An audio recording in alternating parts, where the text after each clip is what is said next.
Mesdames et messieurs, très heureux de vous retrouver devant vos postes téléviseurs. Vous êtes très nombreux à nous suivre de partout via l'application mobile Blue OTT International en suivant l'ordre alphabétique.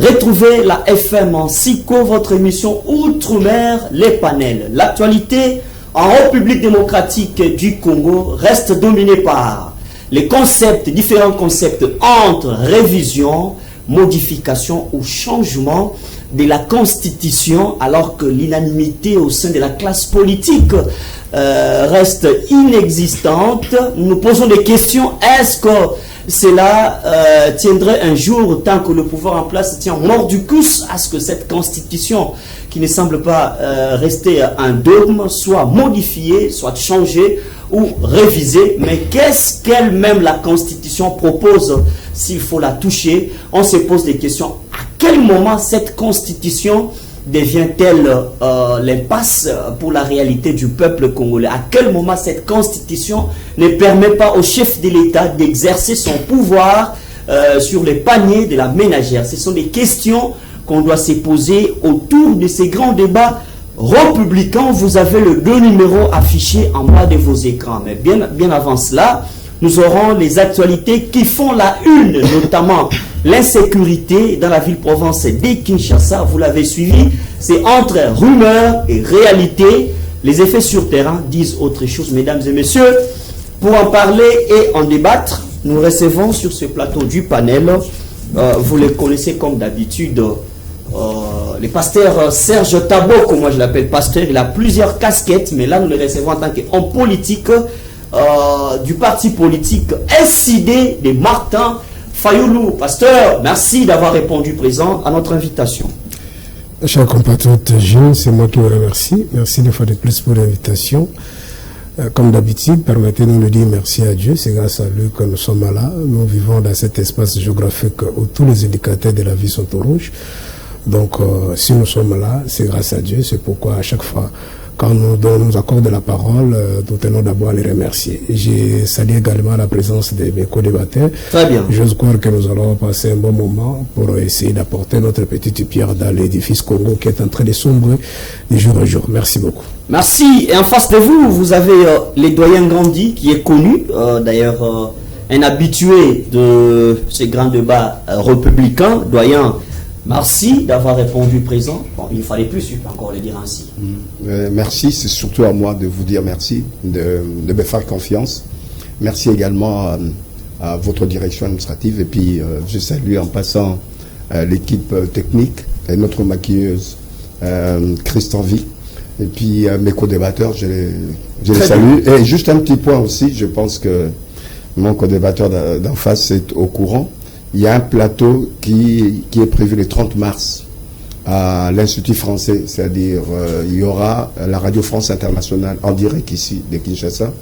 Il y aura la présence de Martin Fayoulou, que je salue en passant, puisqu'il a accepté ce plateau, qui sera composé de Martin Fayoulou, de l'abbé Cholet et de Mouyaya, le ministre de la Communication. Ah là, en tant que patriote, ils vont parler au public. Ce serait très intéressant, puisque et moi je serai de la partie en face d'eux, puisque je suis un intervenant de temps en temps des RFI.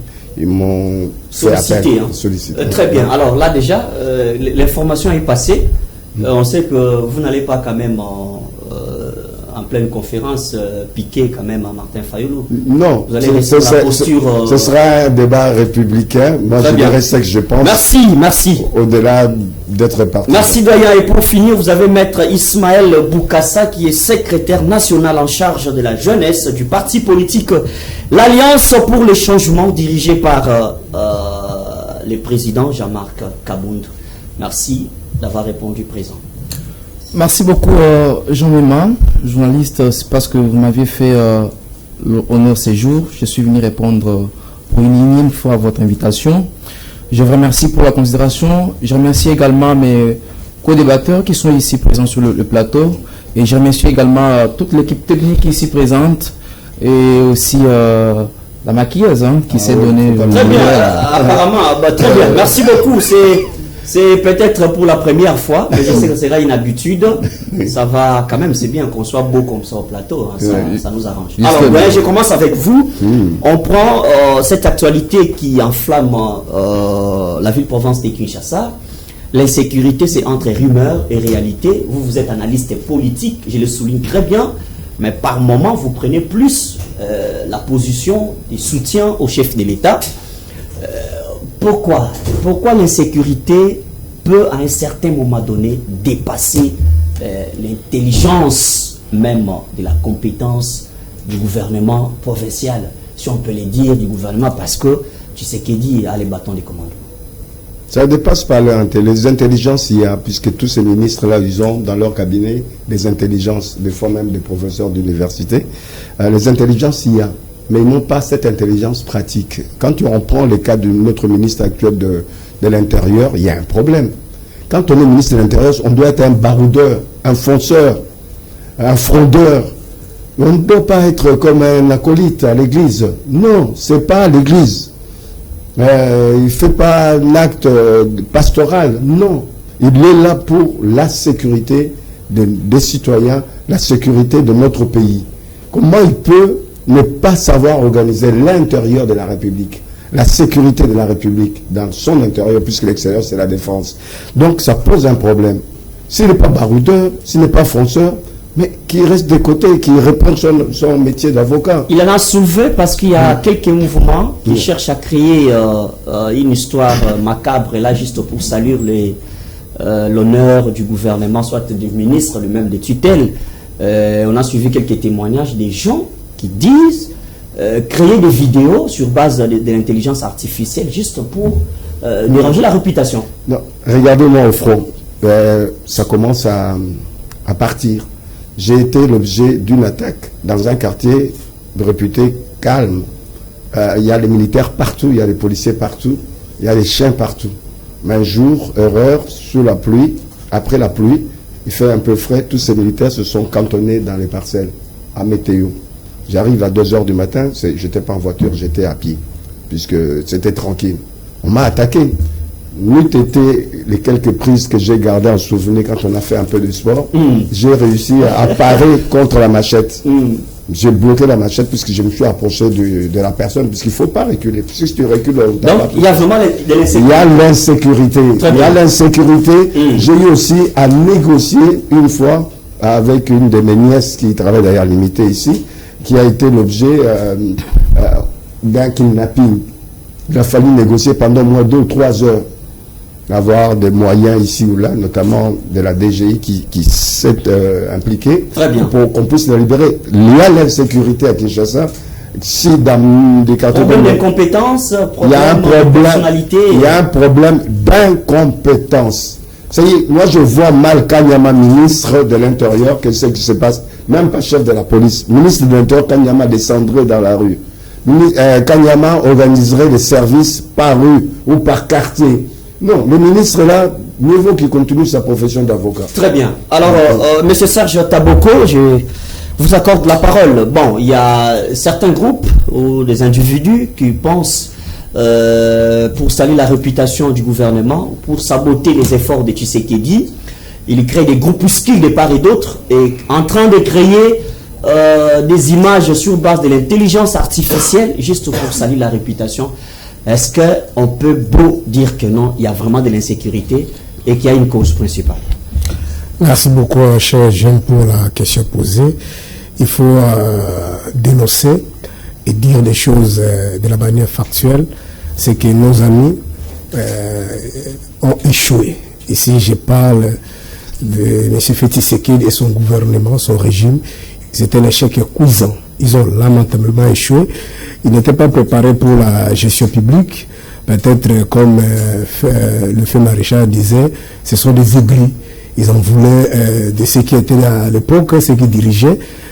Si réellement ces gens ici avaient un projet de société, le Congolais ne serait pas victime de tout ce que nous sommes montés de voir aujourd'hui. Permettez-moi de lire d'abord l'article 91-91 de la Constitution, parce qu'à un moment donné, j'apprends dans d'autres plateaux, ce n'est pas le problème du gouvernement central. Ce qui est vrai, si vous allez aux articles 200, 202, 203, il y a des compétences conquérantes, exclusives du gouvernement central et les compétences qui sont exclusives de la province. Cependant, dans l'article 91, les constitutions originales voulu ceci. Le gouvernement définit en concertation avec le président de la République la politique de la nation et en assume la responsabilité. Le gouvernement conduit la politique de la nation. La défense, la sécurité et les affaires étrangères, ici, je souligne bien la sécurité, sont du domaine de collaboration entre les présidents de la République et le gouvernement. Le gouvernement dispose de l'administration publique, les forces armées, de la police nationale et des services de sécurité. Je vais me limiter même à ces paragraphes-là. Donc, pour montrer à la face du monde que la responsabilité, la tâche de sécuriser les Congolais. Si vous rentrez dans l'article 74, il y a quelqu'un qui a prêté serment de respecter, c'est-à-dire respecter la Constitution. Il a prêté serment devant Dieu, devant la nation, de respecter la Constitution et de sécuriser le peuple congolais. Mais aujourd'hui, contrairement aux allégations, à un moment donné, permettez-moi, je crois que je l'ai déjà dit sur votre plateau, moi j'étais encore étudiant. Ce qui est vrai, vous savez, vous m'avez présenté ici, pasteur, pour moi, c'est pas un titre honorifique, mais vous savez, nous, dans les églises de réveil, il était vraiment impossible, difficile de parler politique, puisqu'on nous a ancré dans l'esprit que politique, c'est diabolique. Malheureusement, pour moi, je servais Dieu. Quand vous avez découvert, c'est là où il y a des... Je servais Dieu, non, c'est pas le cas. Je servais Dieu, mais je suis allé faire la médecine, ça n'a pas été. Je vais me basculer en sciences politiques. Et lorsque je suis arrivé, je me suis rendu compte que ça n'a rien à voir avec tout ce qu'on nous disait là-bas, que la politique c'est diabolique. Il n'y a pas un cours, il n'y a aucune théorie qu'on dit là-bas, si vous gérez le pays, il faut voler, il faut tuer. Donc ce sont des incantations, des choses que nos aînés nous ont bombardées comme ça. Alors, mais quand, bien sûr qu'on ne s'intéressait pas vraiment et on ne faisait pas la politique active, mais s'il y a des gens qui nous ont motivés pour aimer le Congo, pour aimer la politique, il y a aussi ce nom-là de Jacquemin Chaban. Il y a quelque chose, je ne dis pas ce qu'il est là, je n'ai même pas besoin qu'il m'appelle. Il y a quelque chose qui talonnait dans mon esprit. Je me disais, les partis comme l'IDPS et le PALO, c'était des partis de malheureux. C'est-à-dire, quand vous voyez des gens qui sont là, la majorité, ce sont des pauvres là, avec des chaussures un peu déchiquetées. Maintenant, comment un jeune ici? Et vous savez, dans nos pays, quand par exemple, j'aime, tu as le pouvoir, aujourd'hui, tout le monde se transforme de votre coin, de votre tribu, de votre, même sur le plan géopolitique, ainsi de suite, tout le monde devient Kassai. Kassai, pardon. À l'époque là, moi, je connais des amis, des aînés qui étaient de Grabandundu, même à un moment donné, ils parlaient plus de Kikongo, seulement ils sont devenus des soliformes. Mais les messieurs-là, j'étais convaincu qu'il est de notre côté, c'est-à-dire la partie orientale. En dehors de ça, c'est un intellectuel. Il parle bien le lingala, bien français. Mais comment il peut se retrouver dans un parti comme l'UDPS, où la majorité, là, ce sont des gens qui souffrent? Qu'est-ce qu'il cherche là-bas? Parce qu'aujourd'hui, il peut utiliser seulement sa culture, il peut utiliser sa position et avoir un poste chez Kabila. Et quand je le vois, les jours même qu'on l'a, je crois, on l'a traîné au tribunal, et il y avait une histoire là de PC, c'est comme s'il avait volé l'argent de cartes. Sincèrement, je te dis, je regarde ma caméra, moi j'ai pleuré. Parce que je le voyais avec des marches, avec des faillots et les autres là. Maintenant, le voir aujourd'hui aux affaires, sincèrement, je suis déçu. Et quand il envoie même le porte-parole de la police, passer dans des médias pour dire que, comme vous venez de rappeler encore, il y a des cas de simulation. Chers compatriotes, on a fait le communiqué, je crois, à 48 heures, le communiqué a été contredit. Vous avez vu à Yolo comment on a bâti le pauvre devant ses enfants. En pleine journée. Mais il y a même d'autres Congolais qui disent, peut-être c'est un truc qu'il a monté par quelques figures là, qui peut-être c'est le pouvoir. Bon, permettez-moi, je parle au conditionnel. Un point de chute. Chers compatriotes, il y a de l'insécurité. Chaque jour, surtout nous qui habitons la partie est, c'est-à-dire Tchano, on nous visite chaque jour. Vers c'est là-bas. Mais on tue chaque jour. On tue chaque jour. Est-ce que vous avez vu comment ces bandits-là ont organisé leur opération? Ils étaient calmes. Et tout autour, il y a des sous-chefs qui sont là. Mais au lieu, dans d'autres pays, si vous n'êtes pas capable de protéger la population, comme j'avais dit tantôt, ils n'étaient pas préparés. Ils n'avaient pas de réformes préparées pour peut-être un jour arriver aux affaires. Très bien. Ils vont commencer à vous dire des choses, il n'y a pas de moyens. Mais quand on n'a pas de moyens, on fait quoi? On démissionne. Ailleurs, quand on n'a pas de moyens d'exécuter votre politique, on fait quoi? On démissionne. Mais vous vous accrochez. Donc, sincèrement, c'est une déception que tu ne peux pas imaginer. Ils nous ont vendu l'illusion hier, l'IDPS. J'ai terminé par là. Moi, je peux, à un moment donné, pardonner Mobutu. pardonnez Laurent Kabila, Joseph Kabila. Ces gens-là nous ont pas. Permettez-moi, je le dis, ces gens-là nous ont pas vendu un projet de société. Ces gens-là, Kabiliste aussi. Ah, ok. Je n'ai pas parlé. Pourquoi ça coche seulement de Kabila? Non, ça va, vous pouvez faire un J'ai commencé par par Mobutu. Pourquoi? Parce que ces gens-là n'avaient pas un projet de société qu'ils ont vendu aux Congolais, aux Aïrois à l'époque, que si vous nous choisissez, si vous nous votez, voilà ce qu'on va faire. Ils sont venus ici dans des voies que tout le monde connaît. Mais ils ont fait ce qu'ils ont pu faire. Mais malheureusement, ceux qui nous ont vendu d'illusions, moi, j'ai vu combien d'étudiants qui ont perdu leurs études parce qu'ils ont participé dans une marche organisée par l'IDPS. Combien ont été sacrifiés, combien ont été tués, les amis qui ont été brûlés, vifs dans la permanence de l'IDPS. Tout ça, c'est pour voir ça. Au lieu de démissionner, et ils viennent dans des plateaux de télévision pour dire qu'ils vont changer la conscience pour aller au-delà. Très bien, merci beaucoup. Alors, Maître Bokassa, c'est entre rumeurs et une réalité. Soit il y a l'opposition qui cherche à un certain moment donné à salir la réputation du gouvernement en place parce qu'on ne veut pas de Tshisekedi. Bon, ça peut être une réalité, hein, ça c'est sûr. Le Congo a toujours une histoire où les gens peuvent vous créer des groupuscules autour d'une idéologie et ça devient une réalité.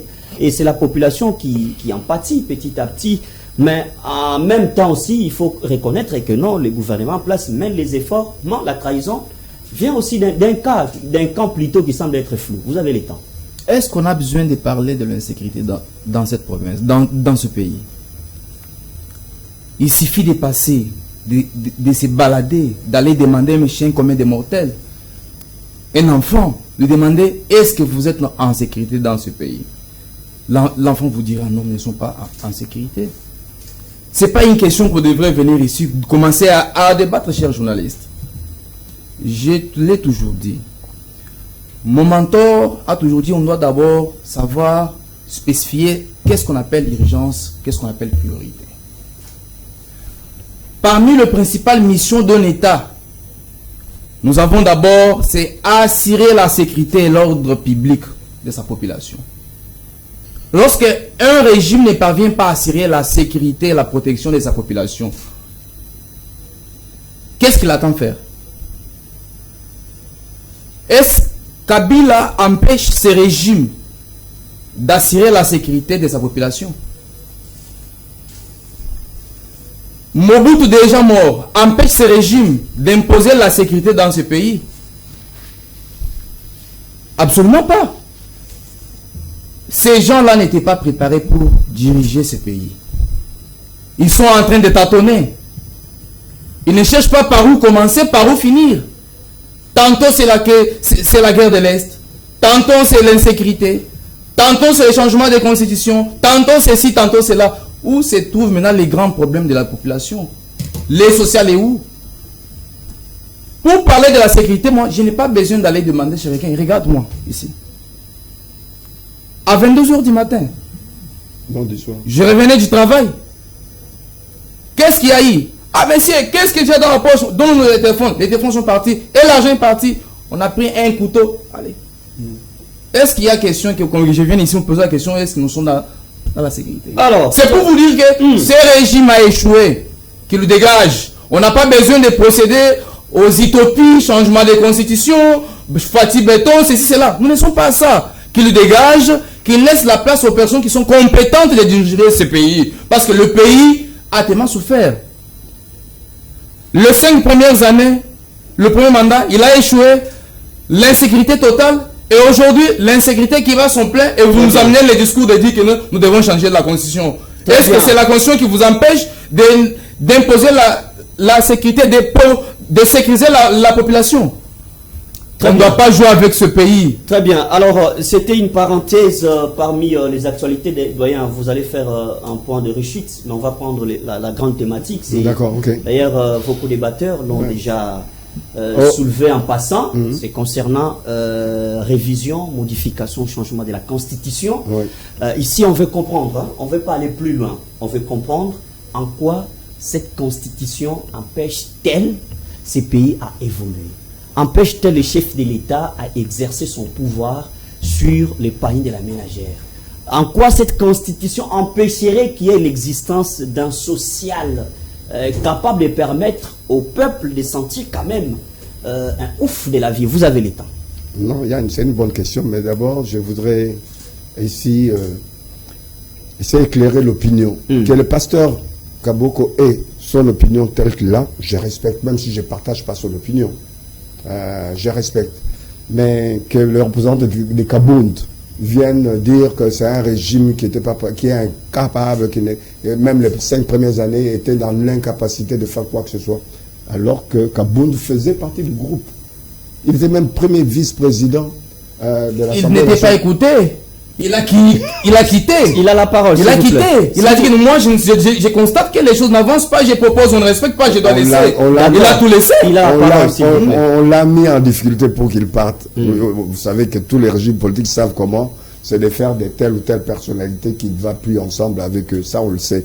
Donc, de ce côté-là, moi, j'aurais souhaité que Kabound et ses représentants mettent un peu d'eau dans leur vin. Qu'ils laissent ce chapitre-là à l'opposition réelle, comme je l'ai dit hors antenne, genre la Mouka. D'ailleurs, c'est la seule opposition qui reste aujourd'hui au Congo. Je ne vois pas d'autres oppositions, même si je partage la pas... Mouka que vous amadouez, que le pouvoir est en train d'amadouer d'après certaines opinions. Moi, je ne suis pas de pouvoir. Pourquoi vous dites que vous amadouez? Moi, je suis indépendant, jusqu'à preuve du contraire.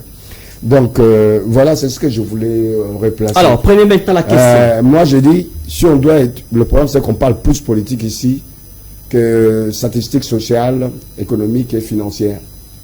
Si on compare les régimes passés, depuis même Mobutu jusqu'à présent, si on regarde les statistiques, dans les réalisations en très peu de temps, il n'y a pas photo.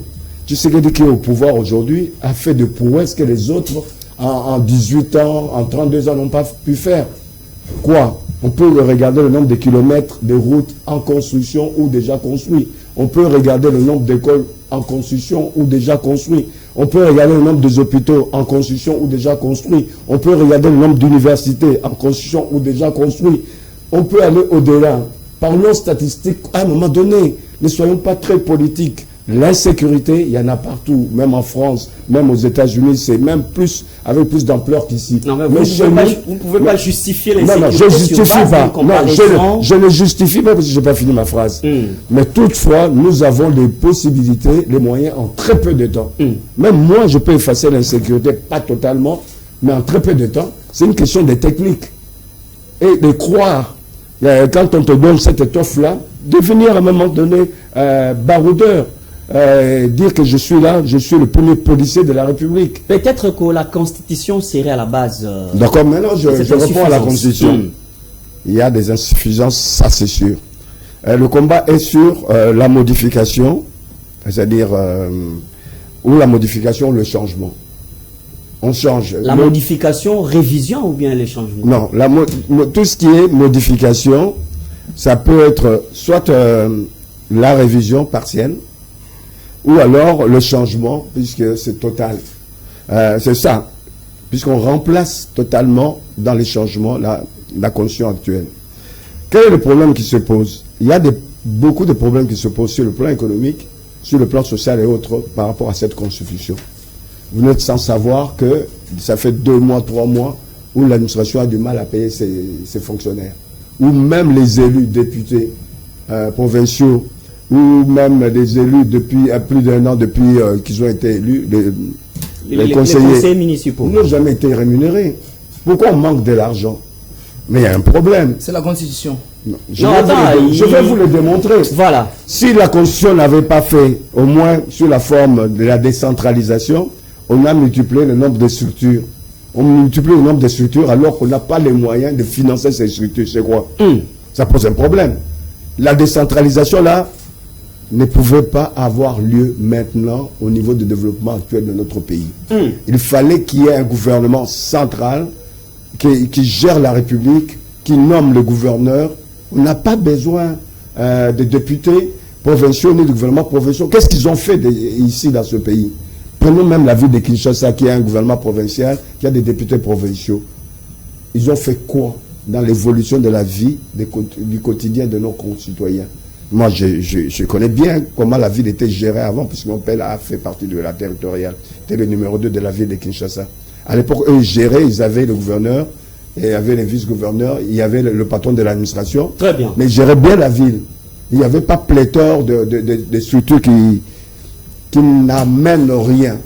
Quand tu regardes aussi des limites constitutionnelles, Kabound le sait. C'est pas lui, hein. C'est Kabound. Indirectement par indirectement. Fayoul le sait. Le président de la République devient chef de l'État, puisqu'il y a une nuance. C'est pas le débat aujourd'hui.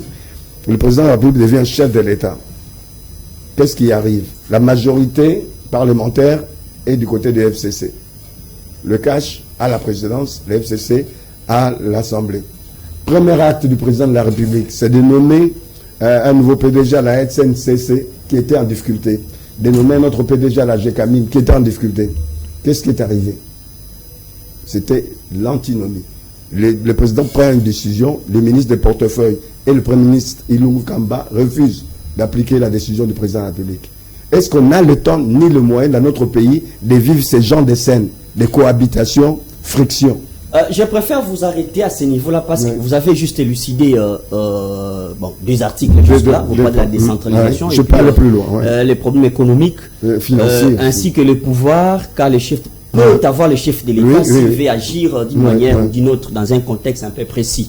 Alors, M. Serge Taboko, vous suivez parce que là, nous faisons une démonstration pour voir à quel moment cette constitution deviendrait... je vous en prie, avant de me poser la question, qui soit un peu explicite, parce que lui, pas de régime politique, vous parlez des articles. Il a soulevé quel article? Parce que lorsqu'il parle de décentralisation, c'est pas un article. Les articles, c'est rébarbatif pour les citoyens qui nous regardent à la télévision. Ils veulent des situations réelles. Mais je parlais de l'ambiguïté du régime, où il y a le système semi-présidentiel. Le président partage le pouvoir avec le Premier ministre. Vous voulez un système totalement présidentiel? Aujourd'hui, quand d'ailleurs, Serge Kaboko a commencé à attaquer qui? Le président de la République, le représentant de... Alors que son pouvoir est partagé. Alors que le pouvoir est partagé. Il faudrait revenir à un pouvoir présidentiel. Ils sont d'ailleurs dans les vous avez nuancé, vous pouvez les voilà. Ce qui est vrai, je réponds à cette question surtout concernant les changements de la Constitution, la révision. C'est pour... je peux dire quoi, au respect aux téléspectateurs et à votre égard aussi. Non, la thématique est purement scientifique. Permettez-moi, soulevé comme élément. Permettez-moi, nous, au niveau de l'ECD, la MOCA, on avait levé l'option de ne pas en faire écho parce que c'est une vaste distraction.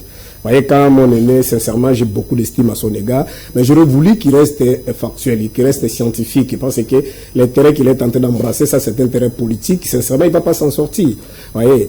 Alors, comme il n'y a pas d'article, je vais aller, peut-être pour ne pas vous décevoir, mais d'abord, avant d'entamer la thématique, permettez-moi de revenir un peu. Il dit ceci. Il y a beaucoup de choses que Félix Tshisekedi a fait, qu'il a pu faire, plus que Mobutu, plus que tous les régimes précédents. Sincèrement, là, il tombe dans le populisme. Il n'a pas été aussi, enfin, je ne sais pas s'il a voulu, il nous dit ceci, parlons statistiques. Alors, moi, j'aurais voulu qu'il commence, par exemple, de 60 à 65. Voilà ce que Kassavoub a pu faire. De 65 à 92, voilà ce que Mobutu a pu faire. Je peux l'étayer. Il n'y a pas de problème. Même en ce niveau-là. Voilà de 97 à 2001. Voilà ce que Laurent Désiré Kabila, puis c'est un aimé, il a quand même beaucoup d'espérance sur l'histoire politique de notre pays. Et de 2018, aujourd'hui, voilà ce que Félix Tshisekedi a fait. Mais je regarde ma caméra, je dis que Félix Tshisekedi n'a rien foutu, c'est un échec cuisant. Ça dit, mon aîné, avec tous les respects, il faut faire une nette, ce qui est vrai, je ne suis pas expert dans les domaines, il faut faire une nette différence entre construire une route et réhabiliter une route. J'ai parlé de deux. De réhabilitation et de... Là, lorsque vous allez répondre la parole, il faut nous dire, par exemple, que lorsque Félix Tshisekedi arrive, il a construit autant de kilomètres. C'est-à-dire, lorsqu'on parle de la construction de routes, en d'autres termes, ce sont des routes qui n'existaient pas. C'est ça construire une route. Et sur le plan standard international, on parle d'un kilomètre, $1 million par kilomètre. Et tu vas nous démontrer qu'autant de millions qu'on a mis sur autant de kilomètres qui n'existaient pas. Mais réhabiliter quelques artères de la ville de Kinshasa, ça c'est dans les justes coutumes, bon, qu'est-ce que je peux dire? C'est même de... c'est naturel. C'est-à-dire, si vous arrivez dans l'administration, il y a d'abord, il faut, je rappelle encore ce que nous savons, c'est que lorsqu'on a des responsabilités publiques, il y a le budget de rémunération. il y a le budget de fonctionnement, il y a aussi le budget d'investissement. C'est-à-dire, lorsqu'on parle du fonctionnement, en d'autres termes, ce n'est pas les acteurs ou soit les ressources humaines, mais tout ce que vous trouvez, bâtiments, entretien, et ainsi de suite. C'est de la routine même. Voilà le terme que je cherche. C'est de la routine. Mais un chef de l'État ne peut pas. Est-ce que vous imaginez, Gilles, pendant la campagne, quelqu'un bat campagne, si vous me votez, je vais réhabiliter toutes les avenues qui sont abîmées ici dans la ville, qui va les choisir? En dehors de ça, il parle de la construction des universités. Bon, je ne peux pas venir ici dire que Félix n'a pas conçu peut-être une université ou des universités. Mais moi, on est avec tout le respect. Est-ce que l'université, par exemple, de Mbujime et de Kananga, ça a été repris sur quelle ligne budgétaire? Si les gens veulent détourner l'argent quelque part pour aller construire quelques infrastructures ponctuelles, est-ce que ça, c'est vraiment la gestion de l'État? L'État de droit que Félix nous a promis. Et alors, dans les 5 ans, dans le quinquennal, il a promis combien d'universités? Et le budget, c'est à l'auteur de combien? Mais c'est ce que fait Kabila faisait aussi. Agrandir, par exemple, quelques artères. Mais qu'est-ce que vous avez dit à l'époque que c'est de l'IDPS? Il y a même un musicien qui a chanté, Tokolia Banzila, il a grandi quand même le boulevard ici.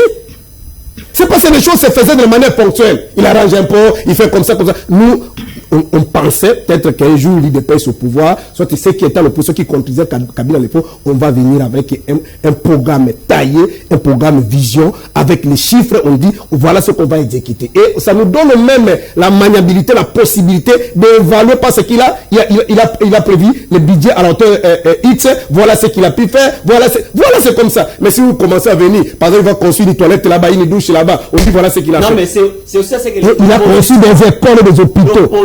Vous êtes resté dans une idéologie de jugement des valeurs sans qu'il y ait des faits aussi concrets. Quand les doyens disent qu'on doit utiliser la statistique, c'est que vous devez aussi fournir des efforts de savoir sur le terrain. Ce n'est pas nous seulement de fournir. Nous sommes là, c'est-à-dire l'opposition, hormis d'autres considérations, on vit avec des éléments concrets. Voilà ce qui a été fait. Voilà ce qui a été fait, voilà ce qui a été prévu, ce qui n'a pas été fait. Et nous venons avec des comptes. Quand il évoque les problèmes de décentralisation. Bon, je reviens maintenant. Bon. Puis s'il parle des hôpitaux, il a construit des séparation aussi des partenariats avec des Indo-Pakistanais pour leur donner des hôpitaux ici, c'est comme Kabila a fait à l'époque ici avec l'hôpital cinquantenaire qu'on a donné aux Indiens. Et bon, ça c'est vraiment un terrain glissant que mon aîné est en train de patauger. Alors, par rapport à ce qu'il a dit, non, au Congo, mon aîné, surtout vous, avec beaucoup d'estime de conscience, tu ne pouvais pas nager sur ce terrain-là. Imaginez, quand nous avions obtenu notre indépendance, les colons nous ont facilité avec les systèmes, c'est-à-dire les régimes parlementaires, la démocratie parlementaire. C'est-à-dire on a importé textuellement ce qui se passait en Belgique, où il y a un premier ministre qui gère le pays, le roi règne ne dirige pas. C'est ce modèle-là qu'on a appelé la loi fondamentale. Mais ça n'a pas marché. Parce qu'en violation des dispositions, Kassavou va démettre le Premier ministre. C'est le Premier ministre qui devait gérer la cité.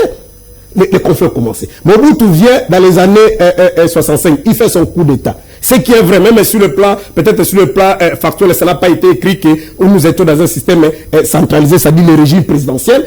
Mais la manière dont Mobutu a géré le pays, c'était le régime présidentiel, où le tout était concentré entre les mains d'une seule personne. Donc vous évitez la dictature. C'est-à-dire ici, je vais tout simplement vous dire qu'Assane City, l'IDPS aussi était présente comme structure. Papa était là même, l'autre là qui, Francis Kalom nous a rappelé dans une émission l'année passée ici, que même maman Marthe était présente là-bas. Tout le monde était là. Ils ont imaginé, ils ont essayé de voir les différents systèmes, les différents régimes. Ils ont dit non, pour éviter qu'on puisse avoir tous les méfaits du régime Mobutu, tout ce qui nous est arrivé sous le régime de Kasavubu, on crée un régime intermédiaire, c'est-à-dire bicéphale, un régime semi-présidentiel, où le pouvoir est équilibré, où le président de la République ne peut pas avoir la totalité, c'est-à-dire un Dieu tout-puissant qui peut décider. Mais néanmoins, pour que le chef de l'État dirige le régime qui est le nôtre, je crois que même Matala dit, beaucoup de gens ont dit, c'est le meilleur. Pourquoi? Parce que les chefs de l'État nomment. Il ne faut pas nous amener l'exemple de les élections de 2018. C'était pas élection, c'était un arrangement. Pourquoi? Parce que, je termine, non, peut-être que c'est sensible pour vous, permettez-moi, on le regarde. Il ne peut pas évoquer cet exemple.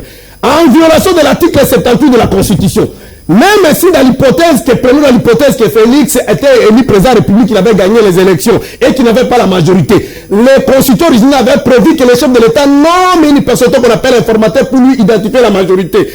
Kaboul et Moulin, ils sont passés pour prendre un communiqué bidon. Félix, il était dans un pays africain ici. Il dit, on ne peut pas nommer un informateur parce que nous-mêmes, nous venons de comptabiliser. On s'est rendu compte que Kabila a la majorité. Souvenez-vous, la nomination, l'ordonnance Inou Kamba, il est repris là-bas. L'ordonnance existait, non pas conformément à la Constitution, mais conformément à l'accord.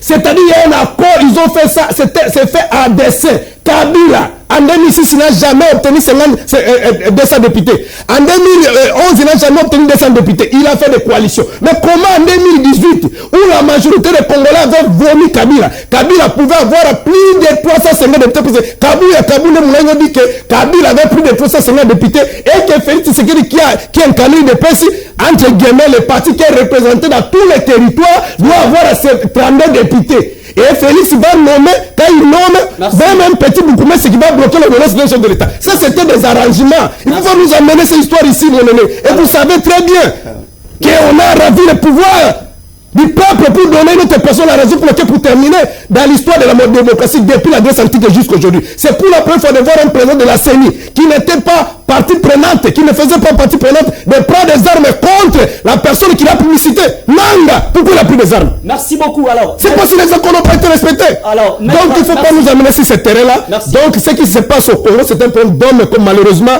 Bahati a demandé encore pardon. Félix l'a dit hier, Mbata l'a dit hier, tout le monde a permis ce qu'elle a dit au Congo, c'est un problème. Il utilisait même la théorie chinoise, il disait les poissons commencent à pourrir que par la tête. C'est un problème d'homme. C'est pas un problème de tête. Alors, on peut nous amener tous les textes du monde ici, rien ne va marcher au Congo. Maître Ismaël Boukassa, au lieu de prêter justement les intentions au gouvernement en place, ou au pouvoir en place, pensant que s'il y aurait intention de toucher la Constitution, c'est pour revoir les mandats du chef de l'État, c'est pour s'éterniser au pouvoir. Mais la question du fond, comme l'a soulevé les doyens, la décentralisation ne marche pas avec la réalité du Congo. Les pouvoirs, parce que nous avons un régime semi-présidentiel où le président agit en collaboration avec son gouvernement, est-ce que vous ne pensez pas qu'à un certain moment, avec l'allure du monde aujourd'hui, petit à petit, regardez, aux États-Unis, s'il faut agir, il faut que le chef de l'État consulte aussi le Congrès. Mais je pense que c'est ça. Oui, le Congrès, je pense, c'est ça. Mais à un moment donné, il a le pouvoir discrétionnaire d'agir. Oui, en tant que chef de l'État. Ce qui manque dans notre pays, où le chef de l'État, face à une insécurité imposée par le Rwanda, il est dans l'obligation de réunir les deux chambres du Parlement. Tout ça, il y a un problème de temporalité. Vous ne voyez pas qu'à un certain moment donné, on doit décortiquer cette constitution. C'est une question. Ça que j'ai pris, il est parti de mon part. Vous avez le temps. De ma part. Avant d'entrer directement dans le vif même de la question, il faudrait que je revienne à la disposition 74 de la Constitution. Félix Tshisekedi prêta serment en ces termes. Moi, Tshisekedi Tshilombo Félix, je passe à l'alinéa de l'article d'observer, défendre la Constitution et les lois de la République démocratique du Congo. Là, c'était lui. La Constitution qui l'a amené au pouvoir. Aujourd'hui, cette Constitution devient un problème pour la gestion de la chose publique. La Constitution devient un problème. Et cette Constitution devient un problème à quel niveau? C'est la question principale qu'il faudra qu'on puisse se poser. On ne doit pas entrer dans les histoires que Tshisekedi a fait, Tshisekedi a dit. Il s'est déjà contredit lui-même. Dans le passé, il a dit, en RDC, on n'a pas un problème de dirigeants, de conditions. Il a dit, la RDC, c'est un problème d'hommes. C'est un problème d'hommes. Donc, les vidéos existent. Bahati vient de le dire. Bahati a dit que la RDC n'a pas un problème de loi, de texte, la RDC a un problème d'hommes. Mais si la RDC a un problème d'hommes, c'est qu'il voudrait dire que Tshisekedi c'est un problème pour la République. C'est qu'il voudrait dire que c'est un danger. Mais il doit carrément laisser les pouvoirs. Au lieu de commencer à se prétexter, dire des choses qui ne cadrent même pas directement avec la gestion du pays. Je vais vous ramener directement à la disposition de l'article 219. Parce que nous sommes venus parler soit de la modification ou du changement de la Constitution. que dit la Constitution? Qu'il a amené au pouvoir, lui qui n'avait rien, Kaboué qui n'avait rien, qui n'a pas fait les droits, qui n'a pas fait ses études sur la Constitution, qui se donne le pouvoir de parler de n'importe quoi, cette histoire sera changée. Cette histoire qu'il a fait nommer, ah oui, ils sont là, c'est pas... il s'est dit un représentant de l'Union sacrée. Je vais vous lire l'exposition de la Constitution. Je suis à l'article 219. Parce que je vois ce pays est géré avec beaucoup de légèreté. On considère le pays comme si c'est l'avenir de la 10e mairie là-bas. Donc, tout le monde a agi de la même manière, comme du bon ensemble. La disposition. Voilà, je suis à l'article 219 de la Constitution. La disposition, l'article 10 dispose. Excusez-moi. Alors, on va pas rester sur un temps. Voilà, je suis arrivé. L'article 10 dispose. Aucune révision ne peut intervenir pendant l'état de guerre, l'état d'urgence ou l'état de siège, ni pendant l'intérim à la présidence de la République. Moi, je vais d'abord me limiter sur le première phrase. Aucune révision ne peut intervenir pendant l'état de guerre, pendant l'état d'urgence ou pendant l'état de siège. Nous ne sommes pas en guerre, on est envahi. Est-ce que Félix peut se donner le pouvoir de dire que procédons au changement ou à la révision de la Constitution? Il ne l'a jamais déclaré. Non, il a dit à Mboujouma, Kassé Oriental, il a dit à Kanang, il a dit à Lumbashi, quand il disait qui peut l'empêcher, lui, Félix, de changer la Constitution. Et c'est à partir de là que vous avez vu que l'Est de la RDC est envahi. Nous sommes sous l'état de siège. Certaines parties de la RDC sont sous l'état des sièges. Quand nous parlons là. Mais la Constitution l'interdit de pas ni procéder ni à la modification ni au changement. Mais comment il peut se prévaloir? C'est donner la qualité de dire que non, procédons au changement de la Constitution. Ça, c'est le premier élément. Deuxième élément. Hier, mon professeur du droit constitutionnel, le professeur Mbata, lui qui nous disait parler du changement de la modification de la Constitution dans les années 2010, c'est que c'est une infraction imprescriptible. Donc tout celui qui peut se regrouper, 2-3 personnes se regroupent pour dire que non, modifions, changeons la Constitution, c'est-à-dire ils sont en train de faire quoi? De violer leur maman. De violer. Mais voilà, l'infraction imprescriptible. Mais lui aujourd'hui, qu'est-ce que les professeurs du droit constitutionnel aujourd'hui nous disent que non, on doit changer cette histoire, on doit changer la Constitution. Ça, c'est jouer avec les Congolais. Ça, c'est jouer avec les millions de Congolais. C'est pour vous dire que l'Alliance pour les changements n'acceptera jamais quiconque amorcera la procédure, ni de changer, ni de modifier la Constitution, nous verra. Vous êtes incapable de descendre de la rue pour se... Tout celui qui voit s'imposer verra la République, verra l'Alliance pour les changements sur les entrées de la République. Et pour vous dire, Jean-Miema, et pour vous dire, Tshisekedi a failli, ce régime a failli. Il lui reste que quelques mois, 2 ans pratiquement, qu'il finisse, qu'il laisse la population choisir qui il veut diriger la RDC, qui a commencé à nous amener dans les aventures. Alors, doyen, on fait un point de shit, mais là, je vais emprunter quelques mots venant du maître Ismaël Boukassa. Elle-même, la Constitution prévoit sa révision. Ça, c'est ce qui est beau dans les textes. Moi, c'est la beauté du texte qui m'influence. Elle a prévu cette révision, mais il y a des exceptions. Pas pendant l'état de siège. Vous savez que nous avons des localités qui sont sous l'état de siège. Comment est-ce que vous répliquez à cet argumentaire purement constitutionnel? Vous avez le temps. On fait 1 minute à chacun, on termine l'émission. Non, moi 2 minutes, puisque on m'a demandé des statistiques par rapport à... Non, vous ne voulez pas prendre, sinon on va rester jusqu'au soir. Vous avez le temps. Non, les statistiques, c'est quoi? Je prendrai 30 secondes. Les Belges ont construit dans ce pays 2 universités en 70 ans. Un peu plus. Vrai ou faux? Vous ne pouvez pas me contredire. Allez lire des bouquins. Kassavou a construit à peu près 2 universités, dont UPR. Vous ne pouvez pas me contredire. Mobutu a construit, je crois, 1 université ou 2. Pas plus. Kabila et son père, ils ont construit combien d'universités? L'université de Kindu. Pas plus.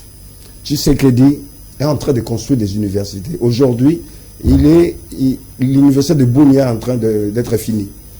L'université de Bujumaï, c'est fini. Kananga, c'est fini. Kolvezi, c'est fini. Il n'y a pas photo, il n'y a pas de comparaison. En 5 ans, il a fait ça, 5-6 ans. Plus la réhabilitation, hein, ça, il faut Sans compter les réhabilitations des universités ici à Kinshasa et ailleurs. Non. La réhabilitation, c'est la routine. Je vous ai laissé parler. Non, mais je vous ai laissé parler. la statistique. Mais je vous il ai reste donné mathématique. Au niveau des hôpitaux, à Kolwezi, un hôpital moderne. À Kinshasa, à côté de Mama Yomo, qui avait plus de 100 ans d'existence. Un hôpital moderne. D'une dimension internationale. Il y a une partie qui est complètement finie, qui fonctionne. Les routes, je peux vous donner les nombres de kilomètres. Rien que Kinshasa, la route qui est en train d'être finie partiellement, puisque ça va être est, sud, ouest, etc. C'est un point de chute, doyen. C'est un point de chute. Vous avez vu la grande route, là, vous le savez. la route qui sera le circulaire, là, comment on appelle ça, le périph'. Vous appelez ici. Route Rocade. Rocade. Qui a construit ce genre de route? Plus de 70 km à Kinshasa, sans compter ce qui est construit par ailleurs. Je ne vais pas aller très loin. Moi, je dis que tu as fait Sciences Po. J'ai fait Sciences Po. Il a fait du droit général. Moi, j'ai fait du droit international. Mais la Constitution, ce n'est pas une affaire de constitutionnalistes. C'est une affaire de tout le monde. Des juristes, des politologues, des sociologues, des anthropologues. Mais il y a quand même etc. les initiés, ça. Non, les initiés, les juristes viennent donner la forme. Mais le contenu, c'est les autres qui doivent voir. C'est que sûr, c'est la même un autre point pour finir, puisque je peux aller plus loin. Quand je pense que mes co-débatteurs disent que la Commission a dit si, on ne peut pas changer. Seul qui a le pouvoir de tout faire dans ce pays, dans le monde entier, c'est le peuple. Le peuple, non. Le peuple qui est misélé, dont son social n'est pas considéré. Et vous parlez du peuple. Et aujourd'hui, vous commencez à défendre ce peuple. Vous commencez à défendre un peuple. Laissez-le nez terminer. Bon, on va finir l'émission. On nous fait signe la régie. La régie va récupérer l'antenne. C'est pas bon que vos co-débatteurs... 100 000 signatures de Congolais suffisent. Non, les membres de l'IDP signent. En France, la France avait des problèmes avec ses systèmes de régime semi-présidentiel, était dans des difficultés. Il a fallu un homme, De Gaulle, pour faire qu'il y ait la 5e République. Très bien, alors voilà la France maintenant qui est... C'est quel régime qui se trouve en France? En France, c'est quel régime? Ils ont quel régime en France? Ils ont un régime semi-présidentiel, après dominance présidentielle. Et puis c'est un pays développé qui a une administration. Mais là, vous attendez quoi 60 ans après, vous ne travaillez pas pour ce vous êtes incapable de sortir à la rue, de faire des manifestations pour soutenir le peuple. Ils sont sous-popularisés. Incapables, ils existent. Ça, c'est les indicateurs.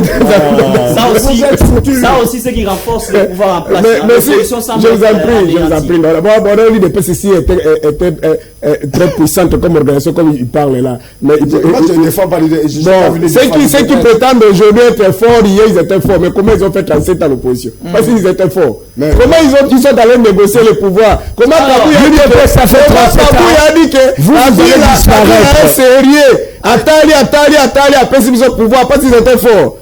Je termine en disant ceci. Vous allez disparaître. L'article 218, comme il fait allusion, on parle de la révision. Ce qui est vrai, dans la réforme, il y a deux concepts. Il y a la révision, il y a le changement. Oui. La révision, en d'autres termes, c'est la réécriture de quelques dispositions sur certains articles. Cependant, le changement, c'est la réécriture de tous les textes. Alors, le changement de la Constitution n'est pas prévu, n'est pas constitutionnel, ce n'est pas prévu. On aurait appris que Tony Mwaba a déposé une proposition. Non, tout ça c'est l'ivresse du pouvoir. Tout ça c'est l'ivresse du pouvoir. Il n'en sortira pas. Donc, nous attendons les articles, comme ils n'ont pas de disposition, nous demandons à notre compatriote Fétisséké. Les gens ont été brûlés vifs dans la permanence de l'IDPS. Pourquoi? Parce qu'ils se battaient pour le respect de la Constitution. Bien sûr. Rossi Mouké, Kapangala, donc, en fait, tu as tout eu dans la vie.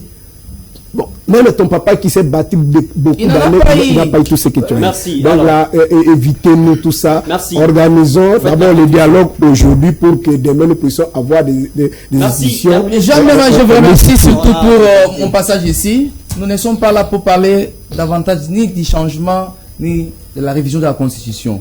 Tshisekedi doit profiter du temps qui lui reste. D'ailleurs, je demande à Dieu que Dieu lui garde pour qu'il procède à la remise reprise en 2028 et voir comment le pays sera reconstruit. Et qu'ils puissent voir exactement comment Jean-Marc Aboul pourra changer ce pays. Parce que lui ne sait pas ce qu'on appelle les priorités et les urgences. C'est ce qu'il est en train de tâtonner. Que Dieu les protège, qu'il arrive en 2018 pour qu'on procède à la remise reprise. Mesdames et messieurs, ça n'est fini avec ce grand débat républicain. Merci à vous tous de nous avoir suivis. Merci à l'équipe technique de la FM de nous avoir accompagnés.